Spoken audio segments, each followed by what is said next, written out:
Hey guys, it's your boy Mr. Luke Evan Brooks. Welcome to another edition to the show, Passive Income Central. If you're new to this channel, please go ahead and subscribe. Today we're going to talk about things to avoid when starting on Turo. A lot of guys want to know, a lot of girls want to know, like, what do I need to avoid when I get on Turo? And this is going to be a short little video, so I just want to get right down to the point. One of the things that I avoid now, it goes various ways. Because when you say avoid, like, what do you mean by avoid? I'm gonna go with customers. It's gonna be crazy because doing this in a short period of time I have with Turo itself, it's been some crazy, crazy customers, right? I had customers that seem off, right? And you could do manual approvals with Turo, where meaning that they just won't let it go through. You can manually say, "Hey, I will review this. And I want to know if this person is legit or not." Or you can do automatic approval process. I like doing automatic approval process, but there's a hack to it. It's a way to make sure that this is done right. Now, the main thing that I do is basically set the price correctly. You set the price correctly, no matter what they're saying, crazy people know the value of money. They know that if you set it at a high premium price, depending on your vehicle, you don't want to set it too high. You set it at a premium price, you're gonna swave off a lot of customers. He ain't got their money together and going through some crazy stuff. I had a customer who basically, and I'll just give you a story here. I had a customer who wanted to use the vehicle for a day and get a full refund. Now, he didn't mention anything was wrong with the vehicle when he started off. It's when it came to the second day, he started making all these issues, saying the car was like this the whole time. Your car doesn't brake right, it doesn't brake, things like that. And prior to the rental, he used to start asking all these questions. Give me the address, give me the key box code right now. It's like, I'm not giving you all that, because the reason being, Turo has a policy on the time limits on when you're supposed to give out the code box. And then for the address is already supplied to them prior to that time that they pick up the car, right? So it's not gonna happen if you booked the car 60 days ago, because 9 times out of 10, most people are not gonna remember what happened yesterday or a week ago. So why should I give you that 60 days ago? It comes through in that 24-hour period, say, hey, here's the address, this is where you need to get the car. And then a message comes through that you either type manually or you tell them through automation of your lockbox code and your instructions. So anyway, customer got the car. He ended up getting the car. He ended up putting gum on the side of the window. Now, Turo didn't pay for that per se, and we're gonna talk about that on the video when you do claims and stuff. And this is also featured in the course where I talk about these type of claims and how to get your claim money from customers like this. But we gave him a review. He basically even delisted the car. And I know that to me was like the terrible customer I ever had before. He just everywhere, like la la la la la la la. If you wrote back, he want to respond. He want to be on top. And I thought that he did something illegal per se, because he was so quick to drop off the car.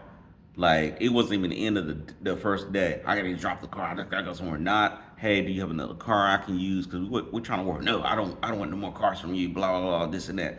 So that was kind of odd to me, and he didn't look right. I'll be honest with you. I know people, you should judge me, but he just didn't look right. He kind of looked like the guy off of what's it called, the Deadly Silence or whatever that movie where you can't make any noise because the creatures will hear you. He looked like the man that was in the woods, and the guy was like, "Don't say anything."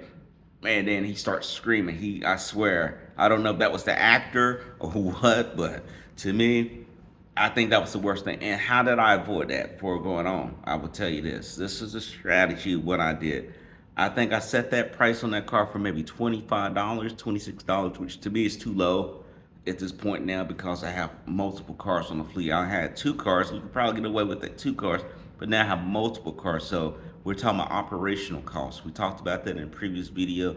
If you don't have that, you'll see it with a drop down or whatever here shortly, but definitely check that video out. You definitely want to set the price point where you're not breaking yourself, but you need to set it where if you're gonna go through this headache, you need to be paid for it. From that point, I dealt with customers, but not to that extent like that.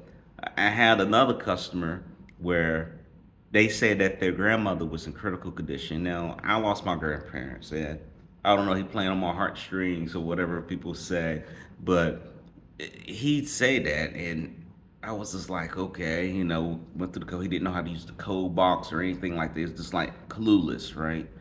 And he drove, I kid you not, he drove my Ford Fusion 105 miles per hour going from Charlotte, North Carolina, all the way down to Atlanta. But guess what? That hospital thing, he didn't go through no hospital. He didn't do anything. What he was doing is trying to get to a party, to a club, because we noticed with GPS trackers, that's a must have too. And we'll make a video about things that you must have when you do Turo as a host. But with my GPS, I was tracking all the movements he was doing. And he was moving late at night.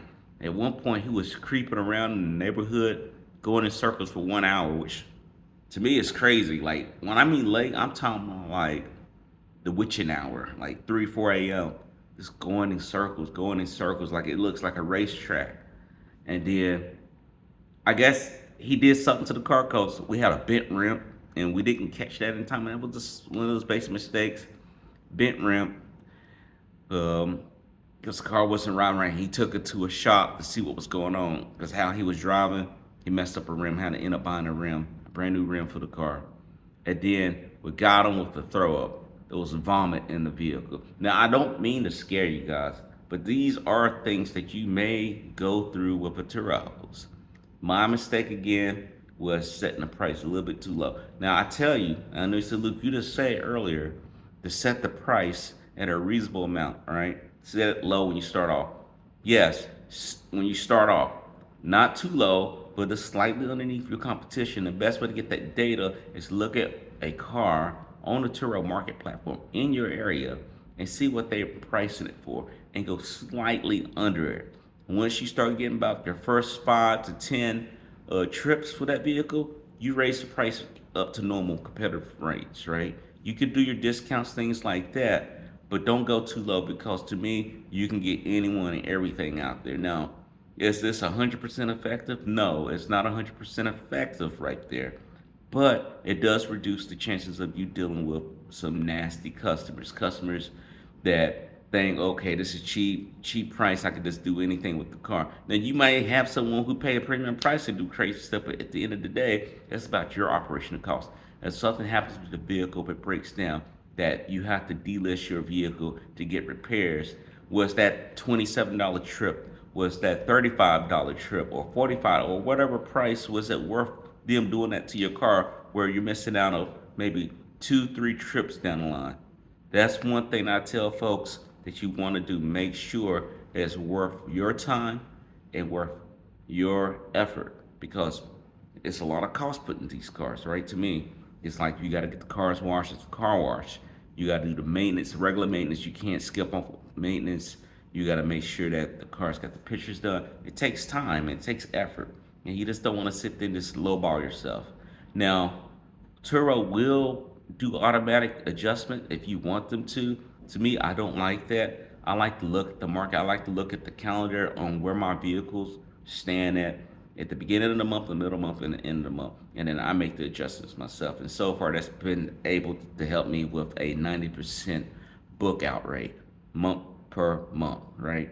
So that's the idea you want to do. You want to have 90% or more. So guys, I hope that this video helps you out. Again, that was my little nightmare story when it comes to dealing with customers. But if you have any questions or comments, drop them down below.